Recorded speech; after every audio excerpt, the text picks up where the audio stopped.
আসসালামু আলাইকুম। শুনছেন সংবাদ শিরোনাম। আখাউড়ায় অস্বাস্থ্যকর পরিবেশে খাবার বিক্রি ও 3 হোটেলকে জরিমানা। ব্রাহ্মণবাড়িয়ার আখাউড়ায় প্রতিনিয়ত পচা বাসি খাবার অস্বাস্থ্যকর পরিবেশে বিক্রি করার অপরাধে তাজমহল হোটেল, অতিথি হোটেল এবং কাচ্চি মাঠ নামক 3টি হোটেল মালিককে 18,000 টাকা অর্থদণ্ড জরিমানা করেছে ভ্রাম্যমাণ আদালত। মঙ্গলবার বেলা 3:30টার দিকে পৌর শহরের সড়ক বাজার রেলওয়ে জংশন রোডে অবস্থিত এই 3টি হোটেলে জরিমানা করা হয়।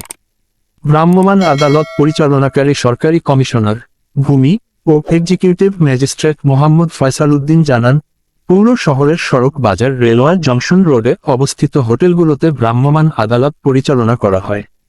এ সময় পচা বাসি খাবার অস্বাস্থ্যকর পরিবেশে বিক্রি করার অপরাধে ভোক্তা অধিকার সংরক্ষণ আইন 2009 এর সংশ্লিষ্ট ধারায় তাজমহলকে 5,000 টাকা, অতিথিকে 3,000 টাকা এবং কাচ্চি মাঠকে 10,000 টাকা, মোট 3টি খাবার হোটেল মালিককে 18,000 টাকা অর্থদণ্ড জরিমানা করা হয়।